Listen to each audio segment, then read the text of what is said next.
Welcome back to Hope.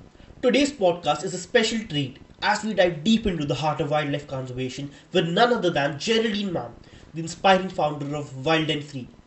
In this podcast, we unraveled her journey, her vision for WildnFree, and stories behind some of the most impactful initiatives by WildnFree. We also talked about the pressing issues surrounding trophy hunting in Africa, and also about the relentless pursuit of funding for wildlife conservation. Every moment of this podcast is a testament to the power of compassion and advocacy. But before we start, let me tell you one thing. This is one of the best conversations I've ever had, and I really hope that you enjoy this podcast as well.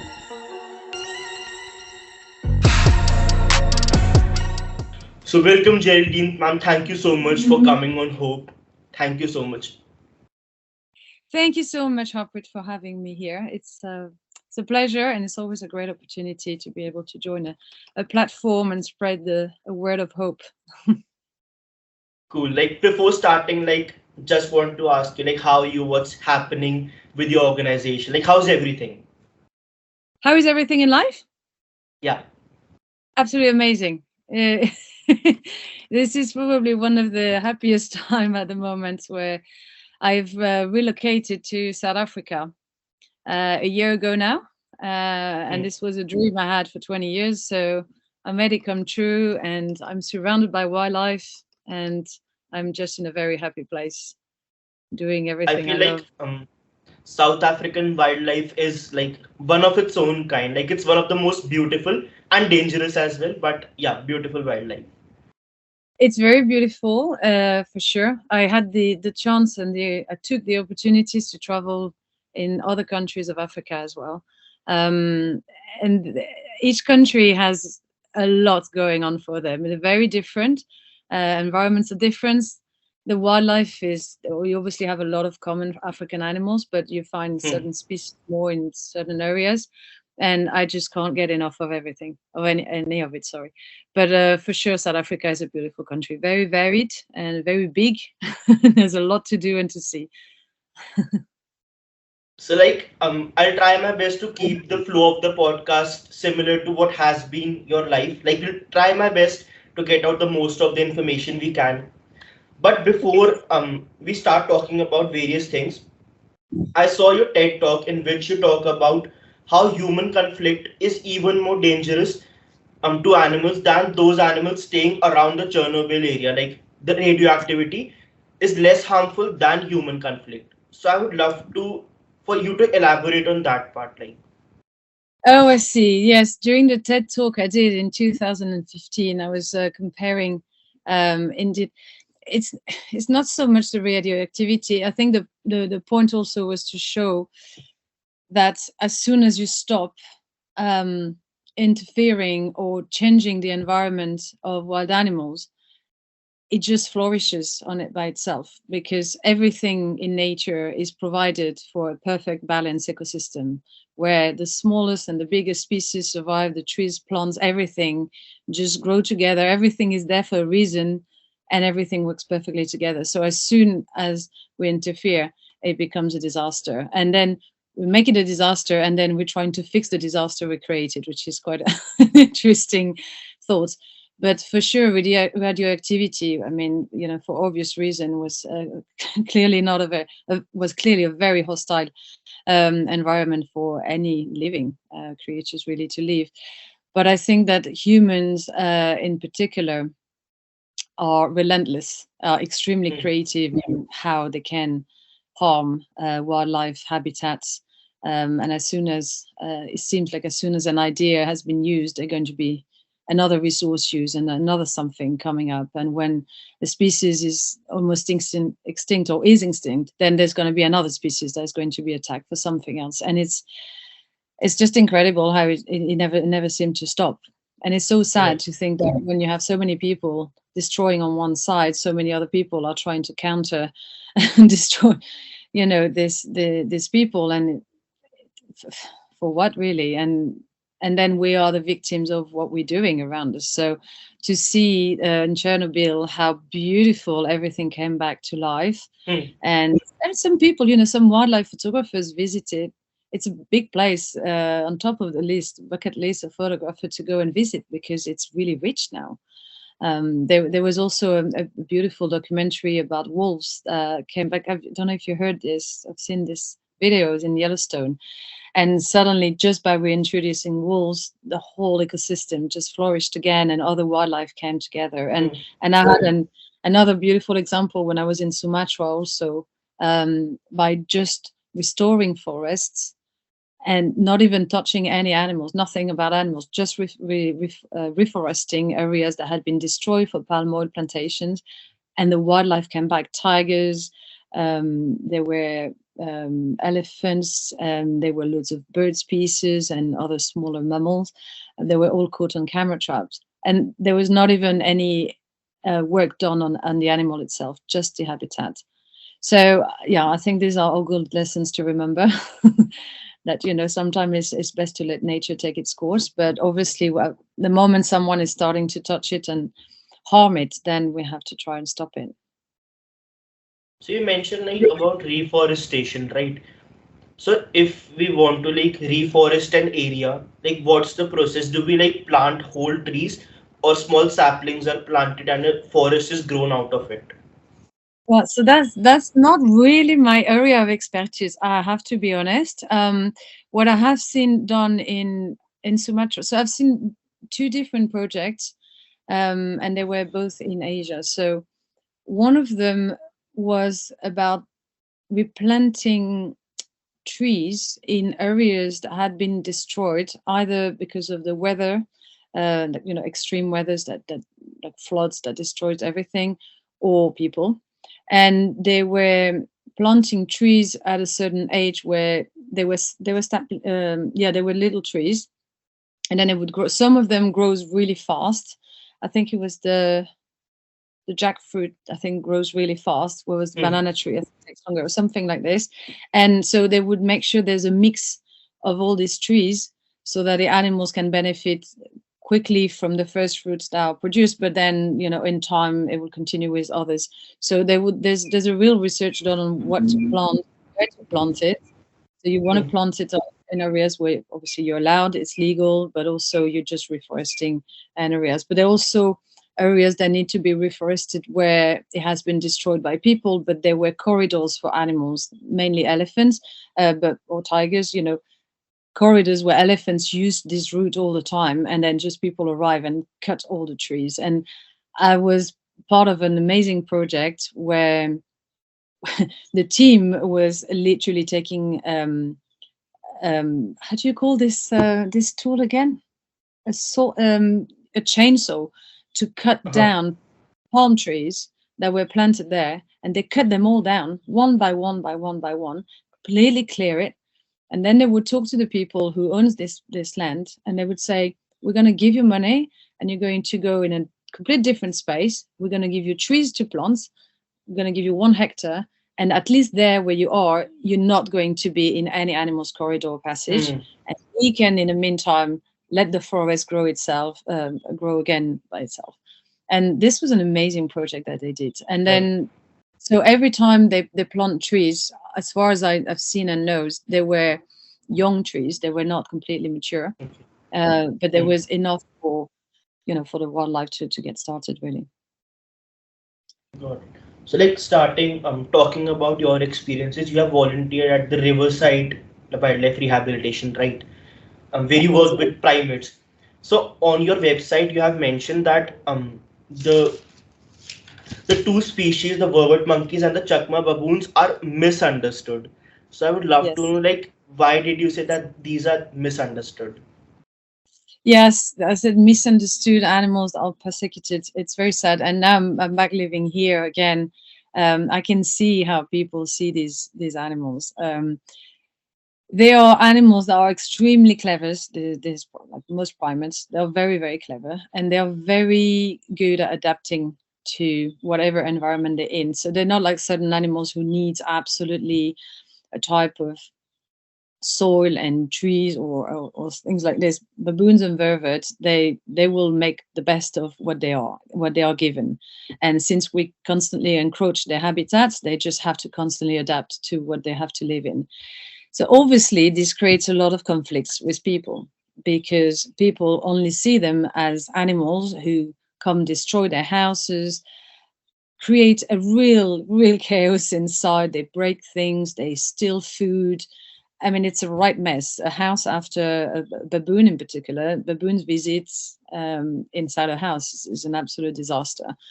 So it's normal that people start to feel very reluctant towards these animals, and eventually angry when it keeps happening, also because they are dangerous. I mean, they're still wild Mm. animals. I don't know if you've seen photos of baboon teeth. Yeah. You know, the large males have bigger teeth than lions. It's huge. They can kill you. And you know, I've had some interesting interactions with younger ones that were in rehabilitation, and they beat me too, and it's really not pleasant at all. So you have to be careful of these animals.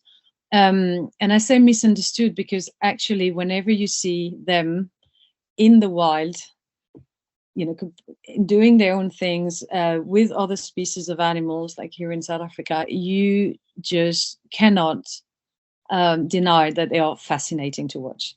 They are Mm. such an incredible species to watch. The vervets and the baboons, the way they interact as a troops, understanding the dynamic in a troop, the hierarchy, who can do what and not, the little cheeky ones, the boss, the one that is really low in the ranking, that is always last and always a little bit scared of what the others are going to do, what they need, what they eat, when they playful. There's a lot of tenderness, and I know everybody loves to see, you know, like put human emotions into animal and see that tenderness between animals. There's so much of it with primates. So they are actually fascinating to watch and so funny. So that not that many animals are that funny, to be honest. And vervets are the same.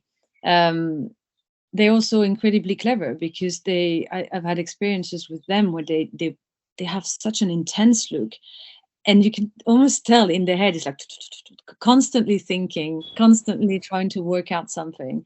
They're very bright, and I think that if you look at that side of the animals, if you could just see them as they are in the wild, we would just have that image of them. Oh, they're monkeys, they're great, they're fun, they're beautiful.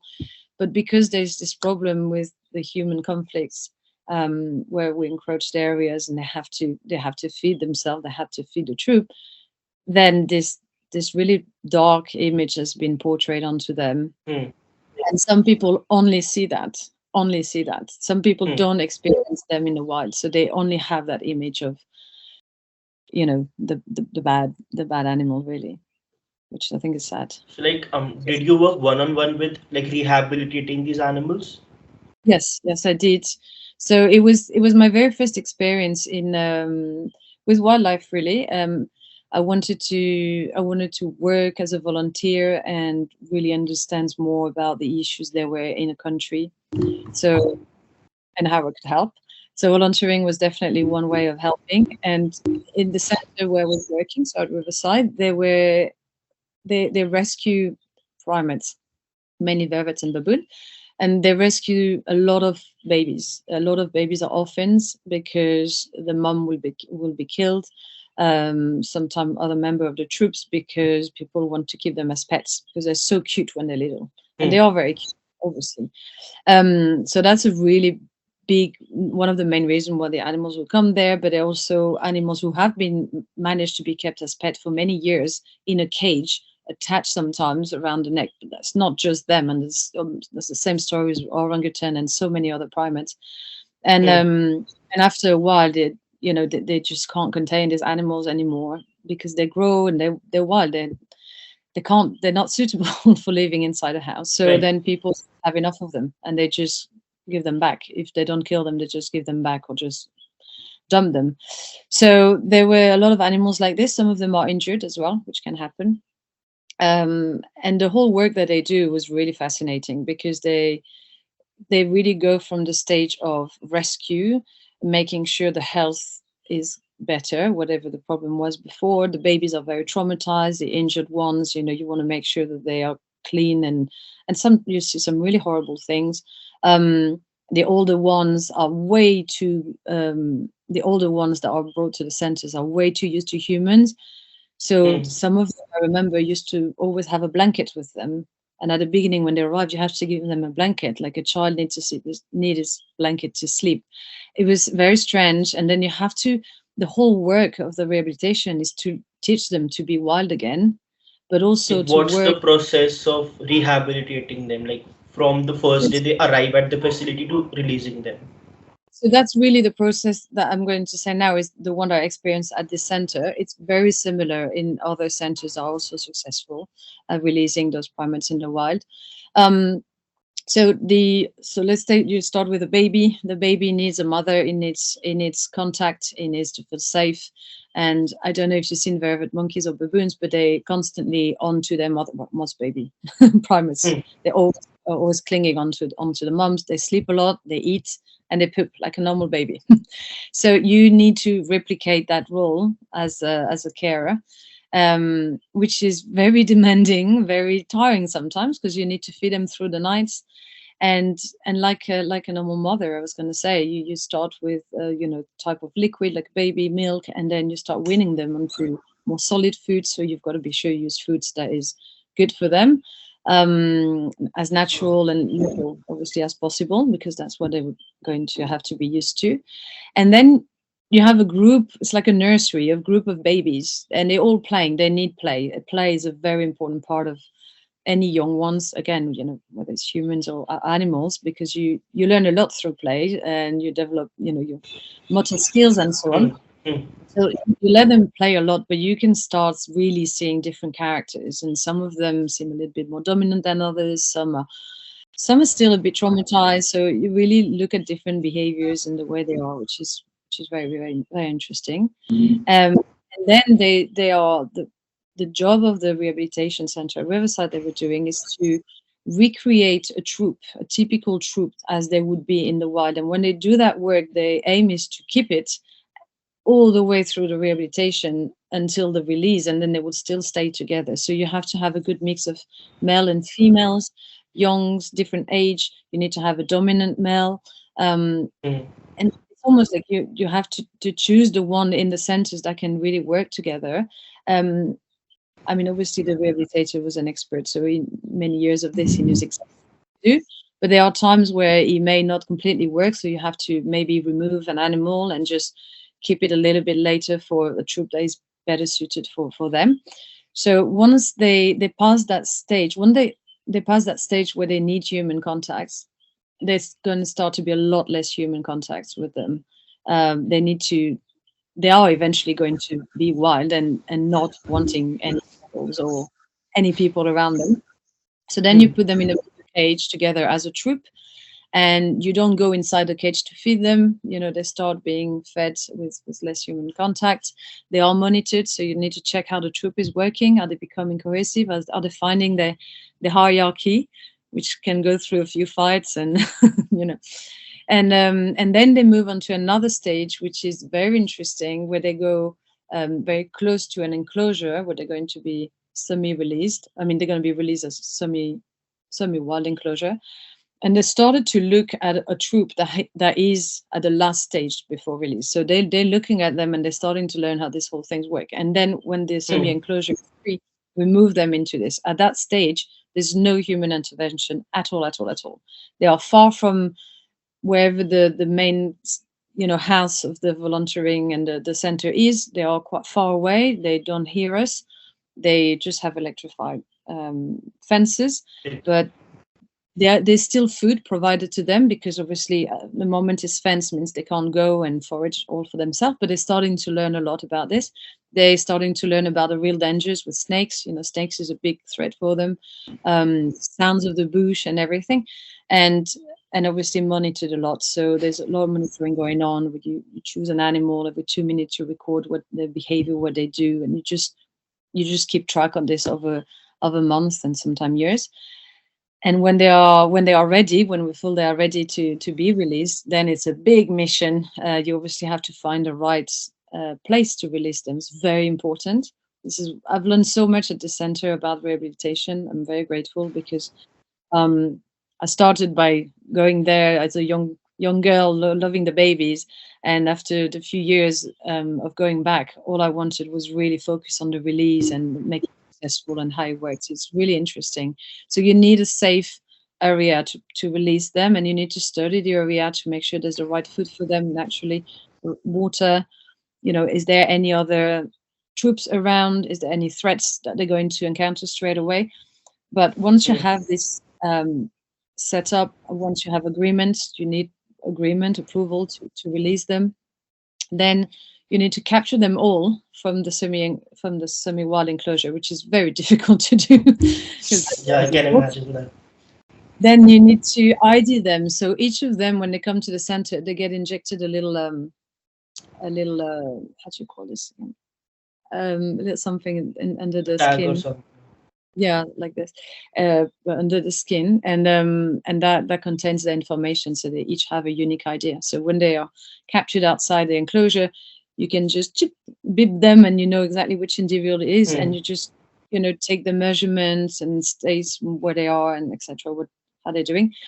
Anyway, then you transport them, and then you release them into an enclosure, temporary enclosure on the site where they're going to live wild and free. Mm. So this lasts about sometimes 2 weeks, where they are monitored every day by volunteers, and then they remove the electricity from the fence, and they put with tree branches on both sides of the fence. They encourage the animals to go up and down and try to explore outside, but the fence still exists, so it's still their comfort zone, it's still their Mm. sort of territory. And you observe them doing this until they don't really seem to need any of the fences, and then the fences are taken down, and that's it, they're released. And then they are monitored after that. They are monitored, a few weeks, months later, for at least a year, to make sure that Mm. they are still cohesive, still doing well. Maybe they are new babies, maybe they have been natural death, predator or something, but it's really good to I think it's really good and important to know what's happened to animals that you've released, because you can't really say successful until you know how they're doing, Mm. really. The whole point of And like, preserving. how much does a single rehabilitation program cost? So at this center, because it varies across the countries and the species that I've been working with, so because the vervet troops, for example, we were releasing were around 20 to 25 individuals. The baboons troop can be anything between 20 to 200. I mean, the baboon troop can be huge, but I think the one we released, the one I was there for, was around 20, 25 as well, but they can go really, really big. So the amount that we raised was around £4,500. I'm sorry, I'm saying in pounds. I don't know the conversion No, in Indian. yeah. But it's got a bit of money, but it covers a lot when you think about it. It's like transport, it's the boxes, it's the food for the animals, and all the monitoring on the sites, etc. So that's quite a lot. And that was my very first fundraising project. It was precisely for the release of a whole troop of vervet monkeys. That's how I started, really. And how did you, like, from raising like funds for a single rehabilitation program, you came to start Wild and Free, which is raising funds for multiple projects now. So how did Yeah, that transition happen? yeah, it's interesting. It completely changed over time. So I started with this first fundraising project, which was very successful, and I was so happy to have amazing support from friends and family and people who, I don't know, I guess they must have been so bored of me sharing photos of monkeys every time on social media. So they were like, we trust you. I think we know it means a lot to you. So there was a lot of support there. But then what I really found interesting is, as I was going back to this project quite often, even brought my children when they were very little as well to see it. What I realized is that there are some centers that says they rescue, rehabilitate, and release the primates, but actually are not successful because the primates die, and they die Right. because they're not really released, they're dumped. So it's like the animal is healthy again, is doing good, they take it, and then they put it somewhere. There's been no Mm. check on where is it safe, and you can't release a primate on its own. They live in a troop for a reason. So suddenly it's on its own in a complete new area that's never been to, and has to do everything by himself. There are probably other troops around. I mean, it can very quickly be a disaster. And so I noticed this and I thought, what a shame to go through all the hard work of rescuing them, giving them care, making them healthy, and then for them to die at the end. It's a lot of time and investments and money, and it's lives lost as well of animals. So I thought it has to stop. And initially my idea was we need to have some guidelines that are used and spread across all the places that work with the same species. And then I realized that there were some that existed. It's just they're not always followed, or the ones that are available are not always updated. But what I also realized is that obviously you have primates in other countries, in other continents than Africa. And I was very curious to see what happens. Are there similars or different? And what I realized is that there are a lot of similarities, but obviously it's adapted to the species. So the way the fences are built, when I worked with spider monkeys in Belize, these monkeys are amazing. They have such long arms and tail, and they need really high fences, really, really high fences with a roof there, because they can just go above them, really. And there are a lot less of them in a troop, and they don't necessarily have exactly the same diet. But the cause for them to be rescued was the same. The way to be rehabilitated was exactly the same as in Africa. Howler monkeys, again, less monkeys in a troop. The fences are actually quite low for them, not the same size. But the same happened, the same sort of methods were used, and the release were exactly the same, finding the right place, putting a temporary enclosure, letting them be there for a few months, and then monitoring them on foot. What I love with these animals in Belize, the howler monkeys and spiders, is that the monitoring on foot was done for a year. And I remember when I raised funds for 3 troops to be released, because the funds were a lot less. So the £4,500 that I mentioned, I think for the howler monkeys, I only raised 1,800 or something, and that helped for 3 troops, because the distance to cover to go and release them was much closer, because there were less primates, less cages needed, etc., etc. So it was cheaper. But over 1 year, there were 5 births in the wild, and that alone, sorry, there were 11 births in the wild in a year, which is huge, and that alone raised the population by 5%. They are critically endangered, the howler monkeys. And I thought, wow, this is just incredible to be able to have those data. And they're still monitored to this day. Sometimes people still see them in the forest when they release others. So I thought that was an incredible work that some centers do, and I wanted to support the others too. So then I thought, I'm just going to do specific fundraising each time.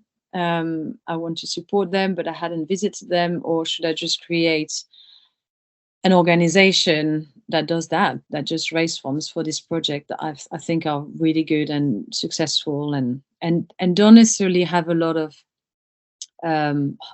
spotlights on them, because I don't know if you notice, I'm sure it's the same in India. You may have lots of local organizations, but they're not necessarily well done, and they can do an incredible work. Sometimes it's just one human being doing so much, but we don't know about them. Sometimes it's because the way they share on Facebook, on social media, is in their own language, because maybe they don't speak English, and then they immediately cut off a lot of audience that they could reach. Or because they simply don't have the time to be on social media talking about themselves, because they're always in the field working with the animals. So I just thought, I'm going to look for those centers and places sometimes I don't have a voice, and try to identify them, see the work they do, and try to support them. So that's when I created a charity in the UK, WildnFree Rehabilitation Centre, and then it evolved again from primates to other species. Right, so moving a bit backwards to talking about primates again. So I feel like a major issue with primates is the exotic pet trade. Like if I talk about India, the marmosets are one of the most sold monkeys, exotic pet trade in India. They're also called the pocket monkeys because of their small size. So I would love you to explain why, because you have worked with primates and with monkeys. So why do you think they do not make a great pet at all? Like, are they great pets? Like, should we keep monkeys or we shouldn't? I you have no idea how much it raises my arms whenever I see a photo, um, whether it's a video, whether it's TikTok or reel or whatever, or accounts where I see animals that are dressed up like primates that are dressed up, makeup with a skirt, with a this. It just drives me into. I have no humor at all. I mean, I know a lot of the videos are shared to make us laugh, but suddenly my smile immediately drops. All I can see is the suffering behind it immediately, and I have absolutely no sense of humor when it comes to dressing primates. Um, I think the main reason, and to me it seems quite obvious, is there's so much in common between primates and us human. And Hmm. so it's a perfect animal where people think they can relate to. It's like a subsidiary to a baby. You don't really have a lot of people that want them as pets, as babies, when they have their own babies. Normally, usually, I think so. But they're like between being a pet like a dog, but with a human side, because more human side because they're primates. That's why people dress them up, and it's it's it's just I think it's really weird, really weird to want to have a monkey as a pet. I mean, I it's a they're beautiful little creature, and they're small and they're cute and they're funny, and they need contact. So obviously people are going to be like, oh, they love me, they need me. Yes, of course, that's all they know, and they need that. They need that contact and that support, that care, and that love, really. But there's nothing in a house, nothing in our lives that can provide for such an animal. And then, I just they're supposed to jump in trees. They're supposed to, to feed, to forage, to search with the little fingers, and then the way they eat and the way they groom each other, and they function perfectly in the wild. That's what they're there for. Even if they're small, if they're cute, even if they look at you with like a human, child or something. Even if they can get angry like a person, even if they can get tired, like, I don't know. I think it's a lot of it it's to do with projections of a mini human that suddenly becomes very cute. And because they're quite small, I think people have this power of, if you misbehave, I can just put you in a cage or I can just hit you or something. They probably wouldn't do this, with an elephant or even with a gorilla. There's no way no one would take a gorilla as a pet. So it's quite abusive, really, I think, and it's very pathetic. It makes me sad and angry. Yeah, I really don't understand it. I just think people should get themselves soft toys if they want something to cuddle. Or, you know, we have pets. We have so many animals in the streets that just need a home, um, domestic animals. So I think it's very sad. Like, coming back to Wild and Free, um, you said that you have been raising funds for different projects. So I would love to know how you raise these funds for different projects. Like, is it only through social media or it's the country's governments as well? You reach out for grants and stuff. So how does the process of raising funds go on? I might disappoint you a little bit because I'm not extremely, what do you say, rigorous in the way of fundraising. I'm doing this with opportunities. So I have to know, first of all, that I absolutely really dislike so deeply asking for money. It's just not me. Never in my private life, but doing this openly on social media or anywhere never made me very comfortable. Luckily, because it's for wildlife, because I know exactly where it's going, what it's for, how every penny is going to be sent and be used. That's the little voice in the back of my head that always say, just ask. The worst that can happen is people don't do it or say no. So what? Just ask. Just ask. And also, I've learned that talking with my heart was having a huge impact. So a lot more than writing a perfectly well written letter asking for for some funds. I think people like real, authentic, and maybe passionate people. So when you talk to people who resonate with you, it's normally works very well. So the way I've done it is definitely through social media. I've used quite a bit of Facebook fundraiser. I've had supporters using Facebook fundraisers as well, and it generally worked really well. I do one for my birthday every year. So I personally raise money for the charity, but otherwise, sometimes people I've known in my life, could be really random people, decide, okay, it's going to be my birthday and I'm going to raise funds for your charity, which is amazing. So that works really well. Then there's also some people who have done. I'm very passionate also about wildlife photography, and I have lovely community of wildlife photographer on Instagram. And some of them, obviously, it's possible to get to know me without knowing WildnFree, and have decided to sell, whether it's their photos or paintings of wild animals, and give a percentage to the charity, which actually has been also very helpful. I've had people I just can't regularly, and I was going to say constantly, but I regularly ask online, and people do donate. I also did a few talks. So I did talks in school. For the little one was more about more young kids, was more to raise awareness and just to teach them a little bit about wildlife, and just try to keep their head, screwed on their shoulders about a bear doesn't live in Africa, a tiger doesn't live in Africa, and just try to respect that it have different animals in different places, and when you find them all into a zoo, it may not be quite right for them. And anyway, and but to all the audience, it was really trying to encourage them to fundraise. So I had quite a few students in universities in different areas, especially in the UK when I was living there, who did amazing fundraising events for the charity. And really raised significant funds then.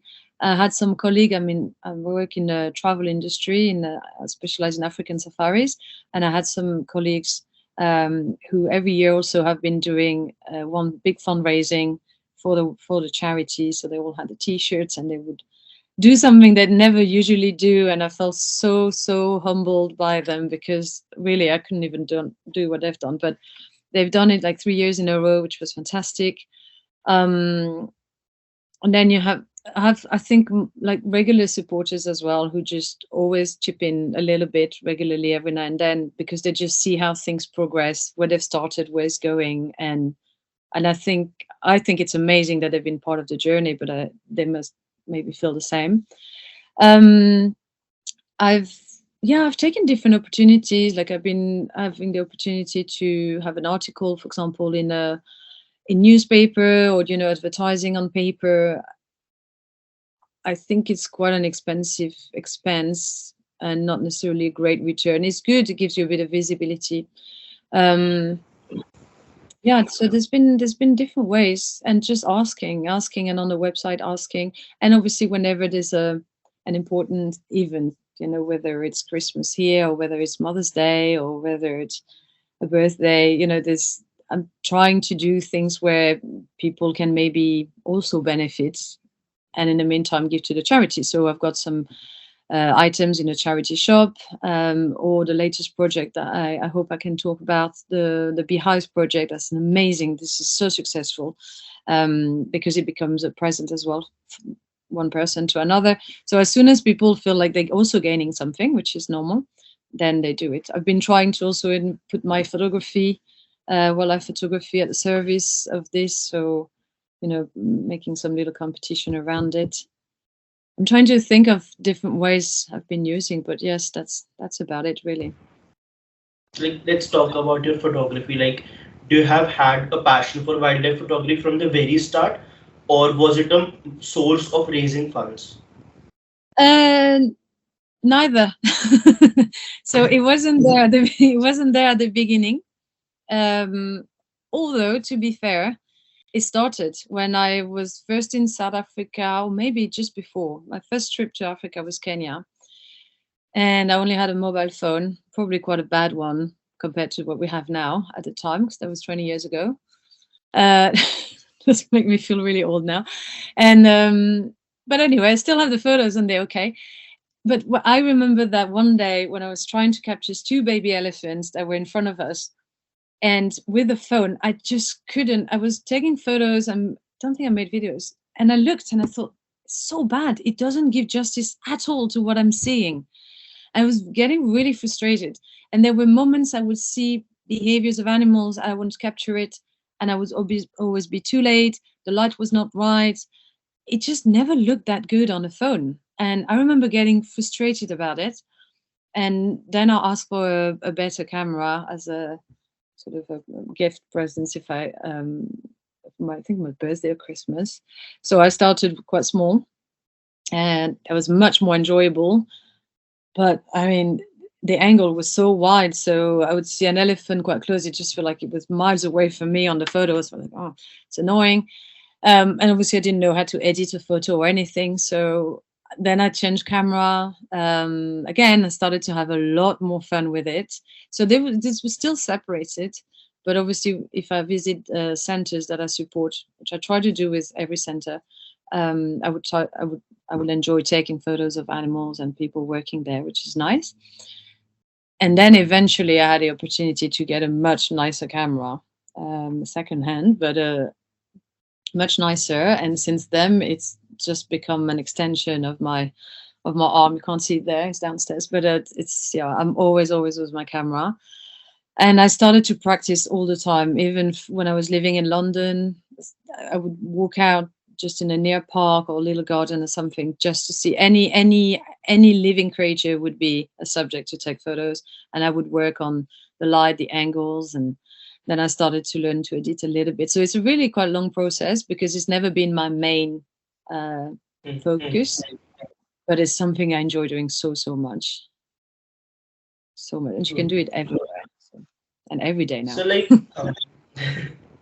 let's take an example. Like, for example, I'm starting an organization named Hope only, right?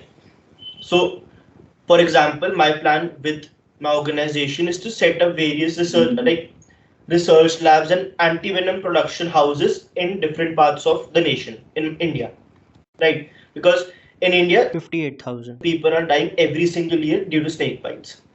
So my plan is to set up anti-venom production units in different parts of the nation. If as an organization I had to approach you to raise funds, like what's the process and how do you select, like what's your criteria of selecting an organization to raise funds for them? Ah, that's a good question. Okay, so that's a very good question because I've been in situation, I'm in situation sometimes, I really don't like it, where people ask if I can help them and I have to say no. It's a horrible feeling. It's an absolute horrible feeling. I wish they never found me or asked but I have to.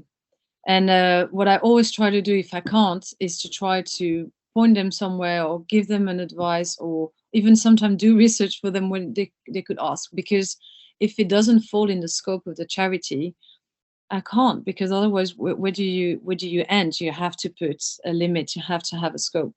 And I know there are so many incredible organizations set up for very important purpose. Mine is not more important than another, 100%. Some are probably saving a lot more lives even. So I'm totally aware of this, and it's so if I say no, it's never going to be out of arrogance at all, ever.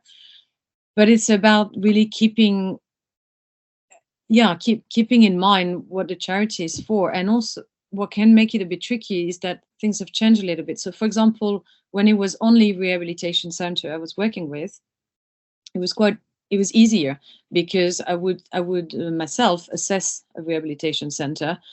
I would try to go and visit them. I would definitely do some research on them beforehand, see what methods they use. Are there proofs of them being successful at releasing those animals? What methods do they use, and so on. So, and if I could, then I would say yes.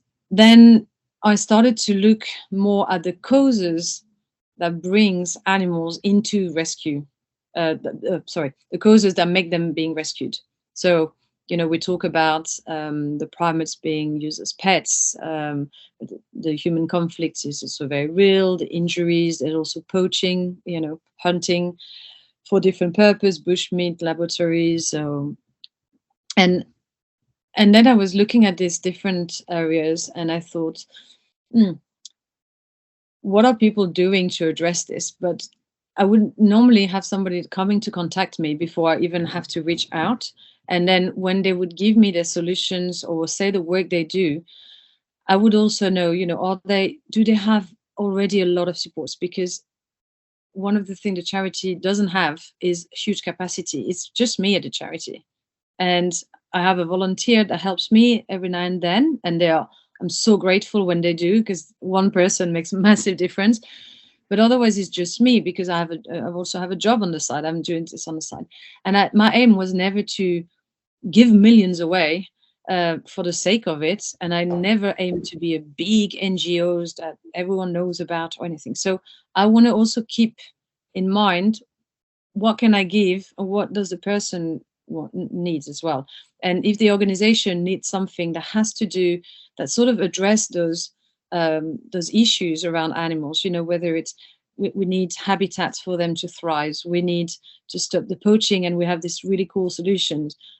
So when it touches those subjects about releasing or keeping animals safe in a protected area to live wild and free, so if that is in this scope, then that's great. Then they need to not want too much, because I can't. I have done it before where I raised funds just to contribute, but it was a very small part. There were loads of contributors, and I felt very proud of it. But I know that even if I hadn't, the project would have gone ahead. Whereas there are the project that I support where if I don't, it doesn't go anywhere. Nothing happens. And like the current project we're doing. If I don't raise funds, nothing happens. They can't do it. So I'd rather have an impact with the little I can bring. 100% of it is used, see the results. So, and I need that. I need to be having very good communication, not too greedy on the amount, know what it's used for, and then stay in that scope. But like, how as an organization do you sustain yourself? Like, is it the job that sustains WildnFree, or do you like source your income out of like somewhere else as well?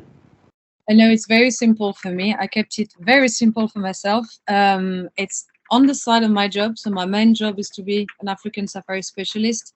This is my source of revenue. The charity, I never wanted to earn a penny from it, because I thought the moment I do, it will completely change the way I think. Right. And I don't want this to come into the picture. So I have had a lot of people raising their eyebrows to me and say, this is silly, you're going to need to earn some money, the time you spend. It's true. I had sometimes my time working on WildnFree sometimes is like a peak. I don't stop, and then suddenly it goes down because life happens. I also have children, a job, or I'm away, or whatever, and suddenly I feel bad. I do not as much, and then suddenly I start again. So it's not very regular. It's not 100% like, I can't say I dedicate exactly 2-3 hours a day. But what I know is when I do it, I completely lost track of time. I'm hyper focused on the task I'm doing, and I want to do it till the end, until it's properly done, and I put everything I have in it.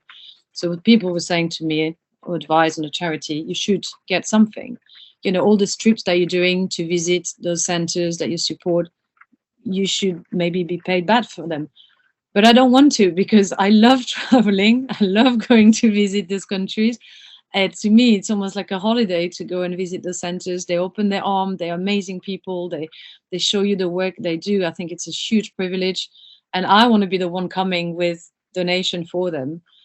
So I can understand the advice from people, but I don't want money to become something else than a donation for the animal we support. So I decided to not have a penny from it. The only thing that I'm reimbursing myself is when I pay the annual renewal of the website. That's all. That's the only expense. And the other expense is when we send items that people order online, we send them, then there's a cost for the package or whatever. So that's an expense. But apart from that, there's zero expense. Anyone who helps works online. I work online. The trips I do, the things I do it. I do it for free. I do it as a volunteer for my own charity. So like, the next two questions are completely perspective based. Like, you just need to give your views. It has no like relation to raising funds or something. It's just two questions on which I would love to know your views, because these two questions are the ones that I have been trying to formulate a view myself. Like these two questions confuse me, so I'd love to know your views. Okay. So since you are in Africa, you are aware that some countries practice trophy hunting legally. Now, the reason I read about legal trophy hunting was they said that it helps to raise funds for wildlife conservation. Now, I cannot comprehend the fact that we are killing an animal to save animals. So, like, it's balancing out everything. There's no point of raising funds by killing an animal to help other animals. So, I would love to know your views. Like, is it a good way of raising funds or not? Okay, so I normally always refuse to talk about hunting, not because I'm pro hunting at all, but because this is also a subject that I am still educating myself to form a view, a definite view. Because I explain. I was absolutely, completely against any form of hunting. I do not comprehend how we can kill an animal. I can't even kill an ant as I can't. Um, and then I moved to South Africa. So to this, for me, my view was extremely formed, and I thought there must be other ways to raise funds to support the conservation of these animals. There must be other ways. Don't have to kill an animal to support the conservation of animals. That doesn't make sense. And then I came here, and when I came here in South Africa, I tried to be extremely open-minded because I'm coming into a new culture, and new country that I have been traveling before, but on a holiday more basis. And it's like if I come to India, I would be coming completely open-minded, and I would listen to how you live and why you live this way, and I will not judge at that point at all, because people have destiny centuries of living a certain way. Some of it is not necessarily justified in our days. Some of it can be, but I think you have to remove what you see in the media, the way it's portrayed, the way it's communicated, and try to really get the real information from the people who are on the ground and knows what they're talking about. And when you come here and you talk to South African people, um, you will notice there are actually quite a few people that hunt here. So my first reaction was, why would you hunt? And I had various conversation about it. So hunting for the meat is actually something that a few people do. They know exactly where to find the animals, so they go in areas they're allowed to. They know which animal to target. They know how to hunt, not to make an animal suffer. But the point that I think reconciled me slightly, I couldn't do it. But the point that makes me reconcile with the idea is this is food for them, and they said to me, why would an animal that you're going to find in your supermarkets, that you're going to spend a lot more money, but that has been kept in horrendous conditions across the world, that has been traveling from whatever place in Europe or all the way to here for you to eat, why is this better than this animal that I'm going to keep and is going to feed my family for 1 year? And you're there, and so obviously if vegetarian and vegan people would be saying, well, the answer is don't eat meat. 100%, I get that, but people here eat so much meat. I can't imagine you won't get South African people become vegetarian overnight. Yeah. And then I thought, well, actually, they do have a point. It's, are we part of the food chain? Are we the apex predators? And it's a fair hunt. I really don't like talking about this topic. I promise you, I I'm not. get it. Yeah. I really don't like this at all. But I'm really trying to be open-minded, and I'm hoping I'm not taking too much risk here. But I'm being very honest and very open-minded about this. I'm trying to understand. And then the other point was what you addressed about trophy hunting, and that I just couldn't reconcile this. And then I'm trying to remember the different stories, because sometimes I purposefully erase them from my mind. Stories about why certain individuals, no, so there is hunting and hunting, and I think the trophy hunting, I have been told here, was apparently very beneficial for conservation because it does raise so much money. But nobody here likes the people who come in an area where the animal has been drugged, where it's in a very small fence, it doesn't stand a chance, and it's just from some really rich, you know, foreigners to come and to shoot that animal. And yes, they do give money, and yes, the money can go to conservation. Um, I've heard this. I can't support this. I can't support this. I also heard about animals that were shot for conservation purpose, and that's a complete different. This was new to me, where animals are shot. They know exactly what animal is shot, so they choose it purposefully, maybe a lone old animal or something, to give meat to the communities, to feed communities around, to actually be the actors in protecting the areas where the animal lives. Because if these people get nothing, then they're going to go and they become poachers. And then they go and they kill anything badly, hurtfully.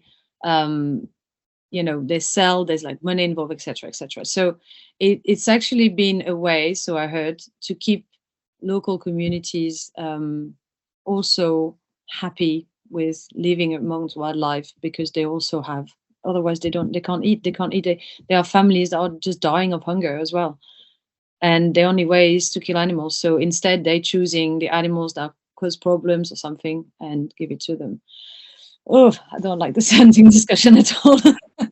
So I don't think I've given a really clear view. All I'm hoping that I'm showing is I'm still learning about it. I'm challenging the people who are talking to Agree. me, Yeah. but I'm certainly not forming a judgment.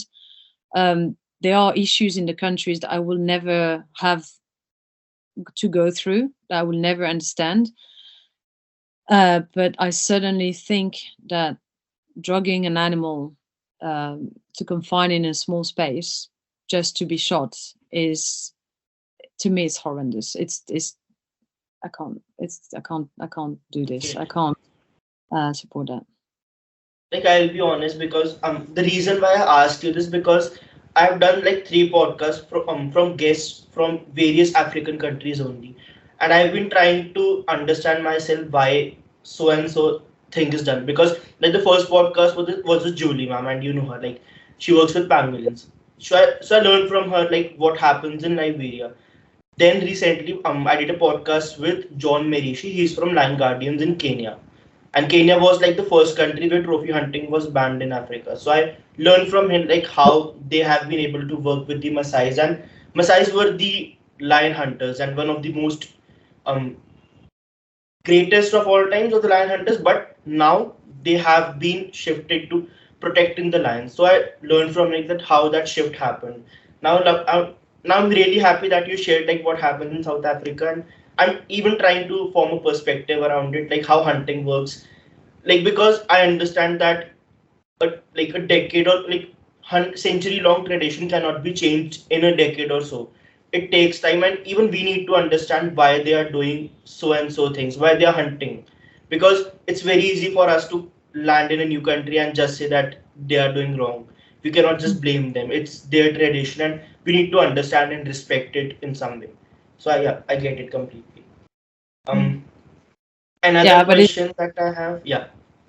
no, just saying it's just something very difficult. But obviously, when people do hunt meat for eating, it's not going to be a lion or an elephant. But I also see firsthand now some of the horrors going on in decimating populations of animals here, even in the park. And because I'm closer to the place where I live is very populated of safari people like me in the industry, travel industry, but also photographers and also a lot of conservationists. So I'm quite close to some people who deal with issues, on the in the field, and who you're talking to in the middle of a phone call, they're like, whoa, we've got one wild dog with a snare around the neck in this area. We've got to go, and they leave the conversation to go. So you see horrors about poisoning, about cutting parts, using parts of animals, the markets.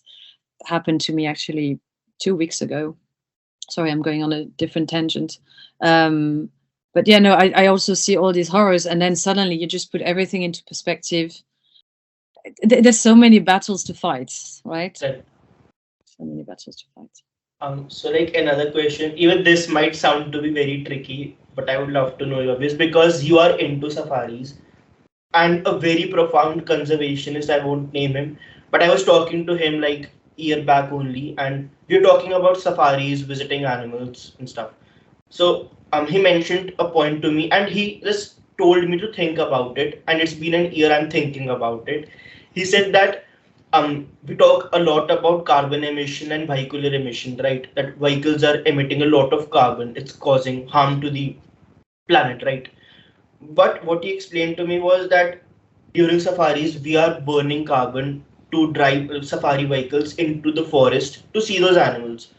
So he questioned like why are we using vehicles burning carbon to go into protected forested areas where like there's a balance between everything. There's no carbon emission, but we are burning carbon there just to see those animals in the name of wildlife conservation. Um, so like what do you have to say on this? Like, yeah, again a tricky Um, topic. no, but it's interesting. It's great.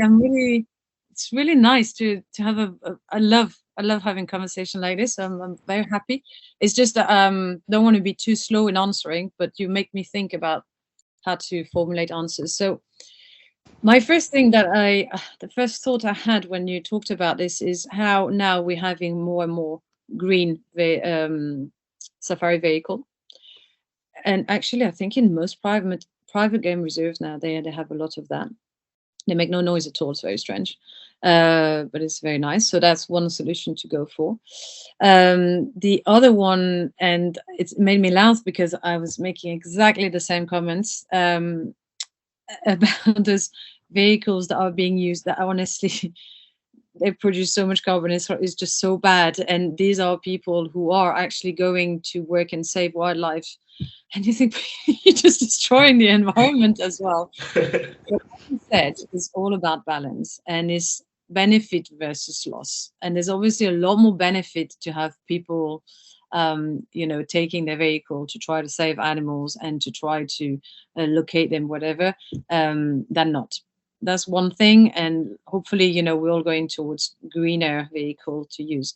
In the safari industry, the amount of money that I think is generated with tourism, and especially in private game reserves, which do come to a cost, the amount of money that is being raised is certainly going to help, for these animals conservation. I do not know of any research, and I would love to know of any research that has been done to show how much damage actually those vehicles have onto, or the impact those vehicles have onto the wildlife. Does it have an impact on their health? Does it have an impact on their movements? Does it have, does it put them at risk? Maybe not directly, but indirectly through, I don't know. I actually don't know that. I think it would certainly be very interesting to find out. As for now, I think the best thing people can do is obviously you don't drive fast when you drive around animals. You're the one in their home, so you've always got to be the one that is the most respectful. They're completely wild. I mean, completely wild. They're living their life in these reserves or parks. So you've got to respect them, the distance, the speed. When vehicles are allowed to get off the road, into the bush, they also have to be careful. Most guides are very careful not to destroy everything for them. But I think that sometimes maybe people lose a little bit in mind the thrill and the appeal of seeing an animal up close, and everything else goes out of the window, and people completely forget what's going on. Normally, in a lot of places, more and more so actually, a lot of safaris are also now done on foot, which is amazing. Honestly, the experience is completely different. You can't do it everywhere. You can't do it at any time, and obviously you can't do it on your own. but it is an experience that people are a bit scared to do when they've never been on safari, but I always highly encourage. You have so many other ways to go on safari. You can go on horse safari. Uh, that also is allowed in some places and reserves. There are some other places. I've been on a bike as well with my children in Tanzania. We were surrounded by zebra and impala, but I think that where it all goes out of the window is really in reserves where people really have a bucket list to see and they want to see them quick, close, and then no one cares about anything else suddenly. But there's so much, as we talk about what is, we have to keep a balance. There's so much done also from those lodges, those places who maybe have cars that produce a lot of carbon. They may also have the entire place run on solar panel. They may also grow their own vegetables and food that they serve to the guests.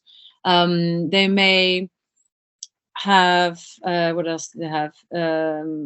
Water is being renewable water, electricity. I said solar panel. They may have green vehicle or want to. They always, I mean, almost all of them I see now give the guest a bottle at the start that guests keep, so they don't use plastic bottles anymore. So this also does matter. So it's Right. just taking one component out. It's not perfect. I fully agree with you. I certainly don't like to see smoke when you're on safari. Normally you see dust more than smoke. I don't like to see that. But there is a lot that is being done. That I always check, because this is well, this is part of the ethic I have. Whether it's the charity, my everyday life, or the industry. I always check what lodges do, and a lot of money goes not just to wildlife, but also the local communities, to educate them, to allow them to see these animals. There's so many people. Maybe it's the same in India, that lives on the borders of those parks and have never seen the animals. So how can they want to protect them? They don't even know what they are. And we, Right. Tourists International, we spend money, we come here and we spend 3 days and we want to see it all. It feels quite wrong. So I think it's you can take every issue individually and see how bad it is. And then if you take the whole picture, it's maybe not as bad, but it's certainly not ideal yet. I think there's a lot of effort and awareness about this, that there's work going on.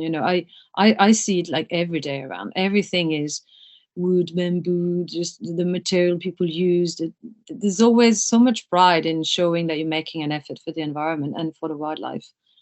But there's certainly money raised for them in those places. Yeah.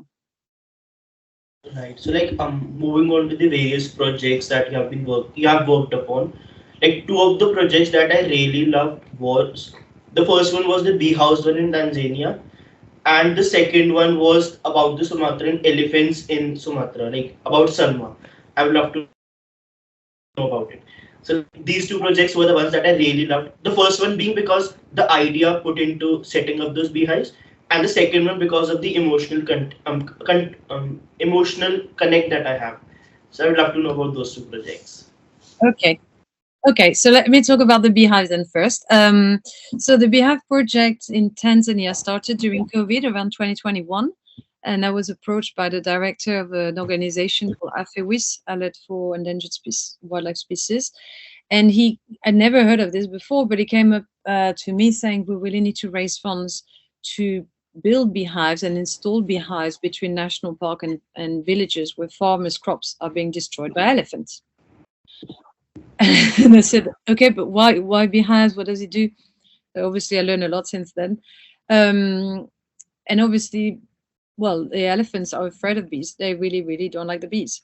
So when bees are becoming active, it's a real repellent for elephants, and elephants move away. And when they move away and they remember that place is a no-go place because of the bees, then they don't come back, which allows the farmers to grow their crops peacefully and obviously sell them, which is the way they live. So it's important. But the beauty of this project, because it's become very dangerous, for the wildlife or for the human, for the people. The beauty of this project is, I will never forget the day that Moses, the director of the organization, said to me one day, the villagers are so happy because not only they can grow their crops now, so we had already installed 100 beehives, not only they can grow the crops, but they never even thought that they would be able to grow other like vegetables. Now they actually have vegetables garden, which gives them more revenue when they sell them because the land is so safe now. And I was like, this is amazing. And in addition to this, the bees are producing honey, and so they harvest the honey. At the beginning, the honeys were filtered and put into plastic bottles, Coca-Cola bottles like this, and they wrote WildnFree on them, and now they are in proper jars, written. They're obviously natural products coming from, and they give the name of the village and the organization of who was that helped and so on, and it's amazing because this also gives extra revenue. So obviously, on the human side, people are very happy. On the elephant side, well, they may not be too happy because they would like the crops, but they also don't want to face the bees. At least they stay in protected areas inside the national park, because when they come out of the national park, they're not protected anymore. So if anything happens, it's just, quite horrendous. And so per project, we want to have about 100 beehives. So that's what the organization at Ferris calculated was enough to protect these areas and the elephants. So we've done it in one place, which was next to the Arusha National Park. And it's great. It is a success. We had report that I think around 50 elephants were not coming back. Villagers could see them from a distance and then they left. And it just makes me so happy when you hear it works, and it works so well. And then we started a second project near the Lake Manyara National Park, which is beautiful, and a village. And we have 44 beehives installed so far, and we need another 56.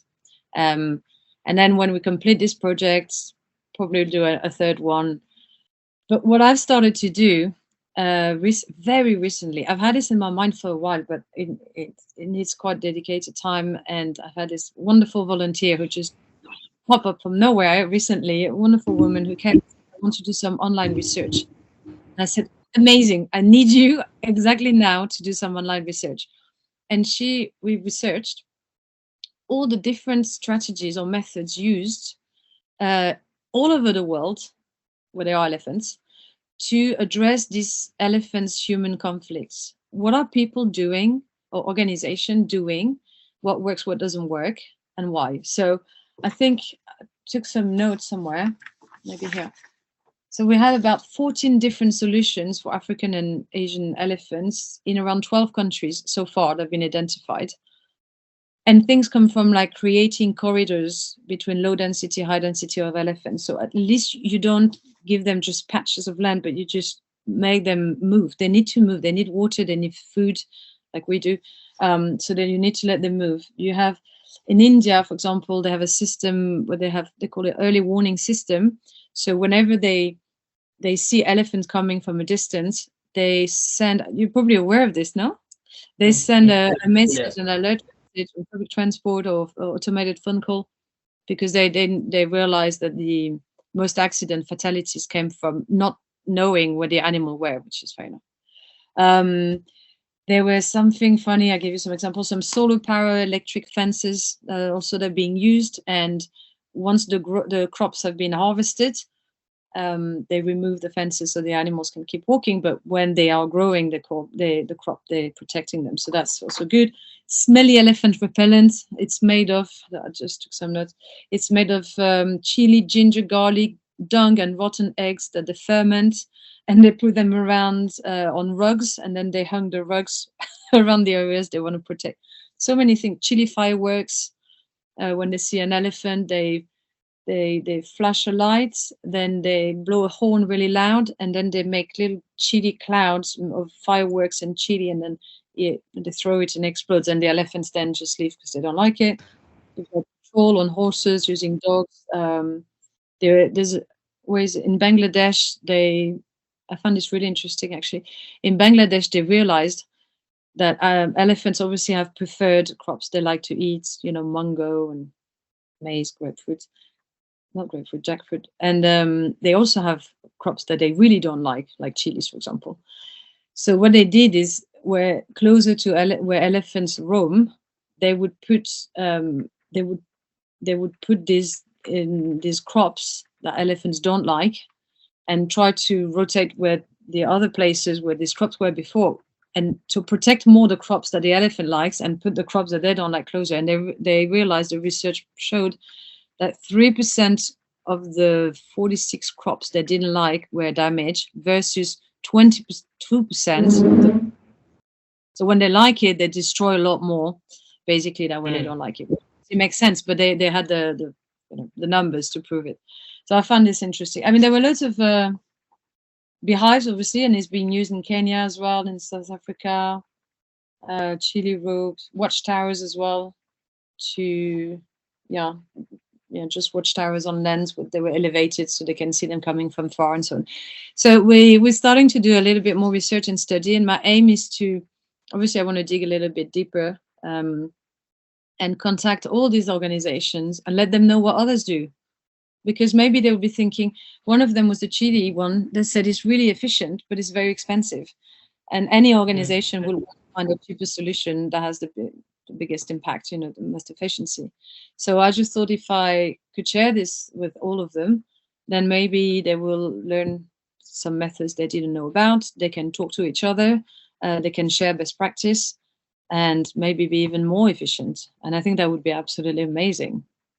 And that's not raising a penny. That's just communicating and searching, don't even need to ask for money. So that's great. So this is the Elephant and Bees project. What is also amazing. How much does a beehive cost? Like, how much does a beehive setting up cost? So I was going to come to this. So beehives cost, so in pounds, it's about £55. And that includes everything from the moment they need to buy the material for the beehives. So they have people working. They need the paint to paint them, the crude oil to put on the post as well, so that the insects don't crawl on them. They build them one by hands. It's actually quite a lot of work. That includes the transportation from the workshop all the way to the sites where they're going to be put. Sometimes it's 8 hours away or so, and sometimes they need to stay overnight. And yes, that includes everything, and then coming back. And people can donate when they donate for beehives, when they sponsor whole beehives. So if they can donate that amount, they can also choose what they want painted on the beehives. So a lot of people have put their names, or they put the names of sometime a loved one or someone who passed away. It's been really sad. I've had so many beautiful stories shared by donors saying, I want this name because, I cannot tell you, I got emotional so many times. Okay, I'm quite emotional anyway, but it was just incredible to just, people felt like really good to donate, to have Beehive, help wildlife, help local communities, and leave a legacy, with the name of someone that means a lot to them or whatever. So I've had this also as birthday presents, as Valentine's gift, and I think it's really nice. I have mine there. My children have their. My dad has one. My partner has one. Everyone has one. we all love having our names on this. So but this also what makes people like this project is it feels very personal to every donor. Let's talk about the elephant project, like, quickly. Yeah. All right, the Sumatran elephant. You're right. This is a very, very emotional project. So how did it start? I was going to Sumatra because I was supporting and I was in contact with a guy who's doing an amazing work with slow-loris, Sumatran slow-loris. They are tiny little primates with big eyes who are critically endangered. And so I visited him and his project, and it was fabulous. And I also visited a project about orangutans there, which was also fabulous, Sumatran orangutans. And while we were there, we met through connection with the director of the name just came out, with the director of the conservation for the Loser ecosystem. He is an absolute superstar. The work he's doing is just phenomenal, but he's not doing rehabilitation and release. He's doing a lot of work too. But when I was telling you earlier, we use so how do you call this again? That's it. My brain's gone fried. a chainsaw. When we use a chainsaw to cut palm oil trees, etc. This is all part of his organization. So he's really tackling protecting the habitats of, in Sumatra, you have the elephant, the rhino, the orangutan, and the tiger. So these are the 4 iconic species there. They only exist a very, very, very small number in very small pockets of the forest. And he's determined to save them all. I mean, to save them all, to protect the area and protect these animals, to try to save them so they can reproduce and just keep thriving. And it's a lot to do with stopping this palm oil. So cutting off the trees that are there basically. There's so much corruption around it as well, and illegal planting, etc. Some of the planting of palm oil is legal, but some of it is not. Most of it is not. And obviously poaching as well, tigers, elephants, for body parts and so on. So anyway, we decided to contact him and go. Invite us to go and see the project where the team was working. One part of the team was working, and so after a few river crossing on a little boats, and absolutely very, very simple, in the wild, in the forest place with Sumatran people who were so welcoming, started to learn how they work. But just before we arrived, they said, we have a little surprise, although it's not expected at all, but we actually have a baby elephant at the moment at the place. We're not a rehabilitation center, we're not a sanctuary, we don't do directly with animals, but we had to have her. And so this was the story of Salma. So she was a tiny baby, and she was found in a hole in the forest, because they patrol the forest a lot to take the snares and away, etc. And they found her front foot caught in a snare, and then she fell in the hole, and the family couldn't lift her out, couldn't save her. So Salma's family really left her eventually, and she was just left alone. So they found her obviously very sick, very dehydrated, probably very hungry, distressed, like nothing else. Suddenly, no mother at all. Imagine you just fall in a hole and you're just found by a complete different species that come and save you. It's very traumatic. And I know there was a wonderful woman actually who I met afterwards who spent a bit of time with Salma and was getting very close, almost too close. And they kept saying, you really cannot get too close, too attached to these animals, because they're supposed to go back to the wild, and this is going to be another trauma for them. If they get attached to you, they're going to be traumatized again to have to leave. And I think they say this especially to girls, maybe, because there's a bit of that, maternal instinct that kicks off.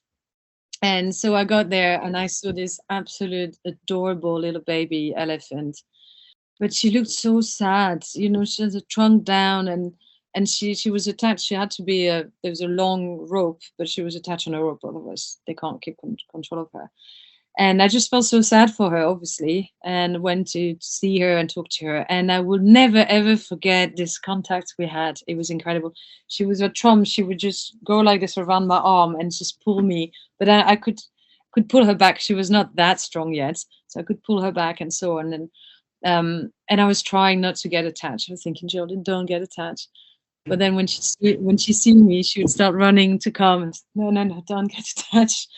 So I was trying to move away and actually learn more about the work they do, because the work is just phenomenal. And in the morning, I would be awake before her carer. She had a carer. She would sleep on the floor next to him. But I woke up first. And so as soon as I woke up, she would come and see me. And he always, giving me some sort of affection. And I absolutely adore this animal. But also I was very concerned about her health. And she was doing better. And she was doing a lot better day after day, recovering physically, but obviously she still had a very bad scar and mark of the snare. And then eventually, anyway, I had to leave. So I left, very sad to leave, but absolutely determined to raise funds. First of all, for her because the veterinary costs were huge. And I mean, and they eat a lot, and she's a baby, and you need a very specific mix of milk for elephants, very, very sensitive. So you can't just give them any milk. So it was very expensive to just try to keep her healthy and get better, and then obviously to support the team, because the team again is an NGOs, and they work on donations too, and for the work they did after I witnessed it. So I started a fundraiser specifically for Salma, and through the story I shared and clearly the photos and some videos, with her and me, I'm starting to feel emotional. um, yeah, it just raised a lot. It just raised a lot of money. It raised a lot of money. I think as a one single project. I mean, obviously the elephant and bees now is doing better because I've done it for longer. But in such a short time, we raised so much money. I mean, so much money for them, and maybe it's nothing for some NGOs, but for the charity for WildnFree, it was very good. And we did loads of merchandise like hoodies and T-shirts with. So I took a photo of her, and then a person who was a teacher where I used to do talks in a college decided to draw a picture of her, which was beautiful, and I used this picture on the T-shirt or on the hoodie and made them a merchandise. And this was so popular, so popular. People literally from across the world just bought the hoodie of Salma, and it was amazing because there was this whole movement coming together for Salma and wanting her, to be better and really following yeah, there was a real movement and momentum around this fundraising project. And then one day, I'll never forget, I was in London. It was a rainy day, and I was with my two children on the bus coming back from school, and I see a notification on my phone. I look, and I just look really quickly, and I think, I didn't see that. And then I looked again, and I just wanted to be sure. And then suddenly, tears rolling down my eyes, and I was just told it was the 7th of February, if I'm correct, that Salma died. And it was so, so, so sad because she was doing very well. And then suddenly, and she was even, there was even a bigger female elephant that sort of took her a little bit under her care. And apparently that gave a lot of comfort to Salma. And I felt better because I thought it's not human, so that's good. It's an animal of her own species. But then she completely let herself go. And I remember the last photo that they sent to me, because the team on the ground was sending me regular news about her. And I remember the last photo, I thought she looked so skinny. What happened? Suddenly she didn't look so good. And then a few days later, she died. So she just decided to refuse eating anymore. And even though her foot was better, I think her spirit was not there anymore. She just, and it is such a shame because the team was monitoring the troops of, there are not many troops of Sumatran elephant. They're also critically endangered. And I think there are only 3 or 4 herds of them in that part of the forest, big part of the forest in that area rather. And they could tell where they were, so they would have been able to reunite her with the family. They just couldn't do it when she wasn't ready because she couldn't walk, she couldn't do anything. So this was really sad, and I couldn't even bring myself to tell people about it for, I think it took me a few days. I didn't know how to tell donors. It's a horrible. It was weird how important that became, and in my head, and I thought I have to deliver the news of all these people who donated that she died, and obviously it wasn't my fault, it wasn't their fault. It can happen, and we know it happens. Elephants are extremely sensitive creatures. And then I told them, and people were really amazing. I felt, everyone was very close, sharing this sad news. But again, like everything in conservation, sometimes if you have to take people with you in this emotional journey of following one specific animal and see the tragedy that happened in the end because of human intervention, because of that poaching, that gives you even more fight in you to stop this illegal practice to happen, to support the teams who are there day and night. These people don't know holidays, they don't know weekends, they're there all the time, and they come out whenever they needs to be. They don't think once or twice, do they have a pain, a bad food, they didn't sleep, whatever, it doesn't matter. They go out there and they're going to do everything they do all the time. And these are the people that we need to support because they are heroes really. And I just hope that with the story of Salma, then people would want to continue supporting the project and supporting them. And so we we ended up sending them a really nice amount of pounds. I think it was over 7,000 something, and really helped the team. And they were very grateful, obviously. But they're doing so much more than just the snares and the palm oil plantation work. They're also reforesting. They're doing a lot of work. They're a fantastic team. So yeah, it was a very, very sad story, but hopefully a very big eye opener for people as well. And for me, I Definitely. mean, I still talk about it feeling emotional, but I've been emotional over other animals too that I unfortunately came close to. Some primates, and I still think about them, but you kind of you never get used to it, but you have to accept that it does happen, and nothing that happened to them, for them to come into your life, it's that something wrong happened. There's no reason for them to be there, and it's very highly likely because of humans. So we always do the best we can to save them, but sometimes that happens. And when I see so many animals being killed and poisoned again and shot, and you've got to develop a bit of a thick skin. Doesn't mean it's not sad. It just has to, if anything, it has to give you more passion and fire to continue protecting them. Yeah. Yeah. Any project plans you have in India, like anytime soon? I have no idea. This is something. It will happen. It will happen because for me, every new project takes a long time to get started because I always want to be sure, I want to know, etc. But I know I've got quite a few contacts with people in India, and often this, you've got to come and see our wildlife. You've got to come and take photos of our wildlife. And I really, really want to. By the way, I really want to. And then people saying, just when I was doing this research on the conflicts human elephant, I would love to see this. I would love. There's some ideas that I used in India that I'm sure are very, very cost effective and seem to be very efficient. But also it would be amazing for me, like she said, what would you dream of? It'd be amazing for me to share this list that some people said, okay, we're going to try this and that. Can you support us? And then I would really love to support them. I would love to raise funds and said, okay, yeah, we're going to support you. And if you need some fundraising for this, I will support you.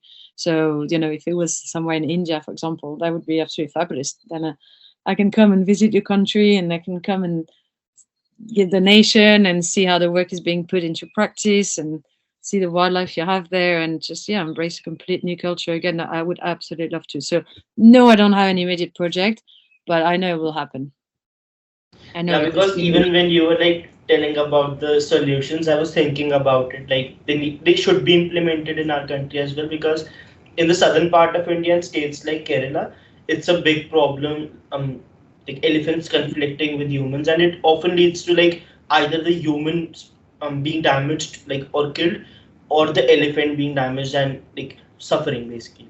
yeah, So yeah, and it's avoidable. It really is avoidable. But it is. yeah, no, I was reading this really nice sentence about one of the organization that I looked, and what were they saying? They were saying that with elephants, you need to work with the people to save elephants. You need to work with the people who live with them, Right. and I think that's so true, and it's really essential. You have to be. It's not us. It's not me. Just like miles away from the people having those issues who are going to tell them what to do. But I would happily, very gladly support if they have a good solution and something that work and they need support, then I would very gladly bring my support. But I think people know what to do and what works better in their country. I think not everything can be applied in all the countries, but I mean there are a lot of solutions there. There are a lot of ideas, and I love it. It's very creative. There's no boundaries of. I actually heard about of slightly different ones as well. But I haven't found it online as a research material. But I've heard of different methods, and I think maybe there are a lot more, and people I can think of. We can all think about it. We can try. We can only I try. guess The like word it's true for all the animals to like you need to work with the people to work with the animals. Like the people need to be protected first to protect the animals because it requires a lot of convincing, I guess. absolutely. Absolutely. And this is why I always wanted to do as a charity. I wanted to support. I didn't want to be the one. I didn't want to have the arrogance to pretend I am doing the work because I don't have the qualifications or the facilities physically. So I'm not a rehabilitator, but I have learned about rehabilitation through supporting the good people doing this. I have learned about everything I'm doing in a charity. I learn about it passionately because of the people who do it. They are experts in what they do, and then once I'm convinced it's a good project to support, then I'm very happy to support them because, in the UK where I lived, in France where I lived, and other places, maybe more Western world, um, people do donate. They can donate, and £1 is a lot of money in other countries and can make a huge difference. So it's really, I think it's great to do this. For me, it's a perfect balance. So like I'm coming to the end of the podcast. The question that I had, so in one of the videos I was watching, you mentioned that during COVID-19, the appreciation towards nature increased. Like people used to appreciate nature, but it was only possible for a very short period of time. So if I had to ask you, like, how can we ensure that people appreciate nature for a longer period of time? How can we do that as an individual or an organization? To appreciate nature on a regular Like basis. how can we like educate them to appreciate nature and be like concerned about nature and the ills happening to it? Yeah, I know. I thought I asked myself the same question, but what I was hoping, no, it's true. What I was hoping is that with COVID-19 forcing us more to would just be outdoors or just walk in parks because that's what we're allowed to do. I don't know. Every country had their own restriction and so on, but definitely hearing birds more, seeing that wildlife was coming out, even closer to cities and so on. You would hope that people will realize a lot, would open their eyes and wow, this is all here now. I'm going to be a lot more appreciative of it. But I think that as soon as you go back into a work routine with stress and to get a salary at the end of the month, or I don't know, or just take your car and have to be on time to drop your child at a class or whatever, they all goes out through the window. I think that one way that people could do it, to be honest, is at least when it's the weekend or when it's a choice of holidays, just try to prioritize nature rather than, I mean, obviously I'm saying this, I'm a biased because I do not like at all big buildings, cities. I grew and I lived in London and Paris, so it's not like I have been in big cities, but now I would never return back to this life because I can. Okay, I admit I made the choice and to live like this. But when I go on holiday, I want calm, I want nature, I want to be amazed. There's so many times when you're in nature, you don't actually need your phone or your laptop or anything. Just hearing the sounds is fabulous. Just watching one little thing moving and just following it, you can go on and for a long time. And children are actually the teachers, art teachers in a way, because they are the one who are still fascinated and amazed by all these little things going on in nature. I think we all, I think we're all born conservationists. We don't realize it then because we're babies. But there's no child who wants to kill a bee, who wants to destroy a forest in them. It's is as we grow up, society makes us believe that we need a house, we need a car, we need this, we need that money. With money you can do this and that, and to get money you have to do this, and it's all created like this, and it completely makes this appreciation for the little things in nature completely fades away at the back of our mind. For me, I think it did that. I think I had this as a child. I think it probably faded away for a while, and then it came back in force, and then it just changed completely my life, and I completely changed life from working in a big corporate in a city to working for myself in the bush.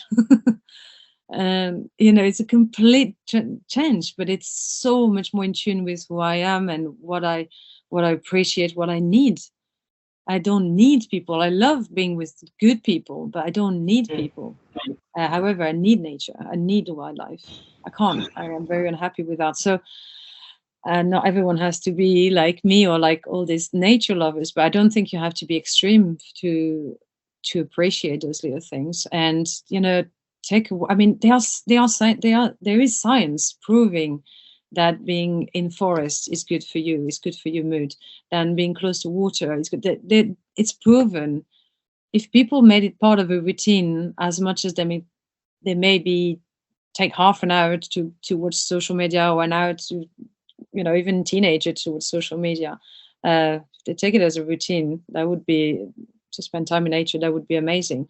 And also, I think when you have children, or when they are younger children, you're a lot more inclined to do it than if you're just an adult living on your own or with other adults. I think as soon as children are involved, we all take our children to go and climb trees when they're little.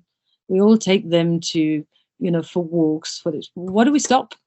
Right. But what do we stop? What do we change? What do we let all of this affect us? So yeah, I know there are times in life I find really interesting. Like, for example, we're in the middle of a Rugby World Cup, when you realize that when people all come together, when there's a big world sports event, when there's a world crisis like COVID, and when everyone is in the same situation, it creates a real unity. It's amazing, but it's always so sad to see how this explodes very quickly as soon as it finishes. It's a shame. I love it when you feel like everyone is feeling something similar and sharing something similar. But I am pretty sure that it did change quite a few people's minds. I mean, I know people have changed their lifestyle. People have changed career. People have moved home. People have realized what was important to them. So I don't have numbers, but I certainly have heard quite a few stories specifically about this. And we can't say that nobody appreciated, but some people never really did. They just had no choice. Hmm. So, Which is what. a last question to end this podcast would be a last message from you for anyone listening to this podcast, as like a message of hope. What's going to be that message from your end? Just to sum up this podcast. To be fair, I think that I just said it a bit earlier, that I think we are born conservationists. I think we are growing away from it. So it is in us, which means that we can all do something. We can all have a part, and we don't need to create an NGO, create a charity. This is work. Not everybody has the same time, but what we need to have is a genuine love, a passion, or calling for something that bothers us. It's an issue, it's an animal that we feel a particular connection with, it's an issue that we feel enraged about, and we shouldn't just sit there and do nothing. There's so many things we can do, that doesn't require money. Like conservation, charity is not all about money. It's about conveying a message consistently. Like, people associate you with that issue, people associate you with that animal. So if you're consistent, because your passion is there, and you constantly share the same message, and you raise awareness, and you educate people, you're making a huge difference already as just one individual. And I think that's sometimes we have to bring it back to the basics. Like, you do not need to be the biggest NGO in the world to make a difference. Everyone can. And sometimes you can't measure it. You can measure fundraise, you can't measure awareness, you can't measure so much maybe education, but you are being a really good person in this world by doing this. And this is our purpose. We need to educate people around us, the younger generation. We need to let them know what's happening, and what what they're gonna have to do. And also, people need to know that we don't need to raise millions to make a difference when it comes to money. The project I certainly support for the charity are normally around £2,000, I think, as an average. It's a lot of money to raise. It takes us many times as well, but it's not huge. We're not talking about 50,000 or 1 million. Obviously, that would be incredible to be able to help more, but you don't need millions to be effective in conservation and support conservation. And also, you don't need to fight every single battle. Like, there are so many links in the chain of charity of wildlife conservation. You can't be good and effective everywhere, but you can choose, your niche. You can choose what really truly matters to you. Fight your battle, even if it's a niche within a niche topic, but really go for it and be passionate about it and talk about it around you. Like, if it's really in your heart, if it's a true passion, a true calling, it's something that you don't even do with on purpose. You don't realize it. I know I'm very lucky. I finally chose to do a job I love from passion, a conservation charity that I do from passion. So nobody who meets me for the first time wouldn't know about them. They're part of me. They're me. And I think anyone can do this if they really love something, whatever that is. Passion drives everything. And yeah, just be associated to the things you really truly care about and do them at your level. There's no pressure. No one is putting pressure on anyone. But be consistent. Make sure that you're delivering your message out there. I mean, Cool. Thank you so much, ma'am, for doing this podcast. Like, I won't lie in saying that this was one of my best podcasts. Like talking to you, I learned a lot. To be very honest, it was a great conversation. Like, you are so kind, and I cannot tell you how much I enjoyed it. I have no idea what time is it. We went absolutely over the time, and that's a true testament of how much we enjoyed it. I am so grateful. Thank you for your time. Thank you for your provocative thoughts. Yeah, they were real challenging questions, very interesting. I'm sure we'll keep thinking about them. I'll probably come back to you on those that I'm still forming my views on. yeah. It was fabulous. I love talking about this, and I hope that you continue being very successful. You certainly seems to be a very, very kind, compassionate human being, and we need a lot of people like you. So thank you for having me. Really appreciate it. Thank you so much, ma'am. Thank you. I really hope that you enjoyed this podcast. Don't forget to hit that subscribe button, like, comment, and share. And I'll see you on the next podcast with another guest shining another ray of hope.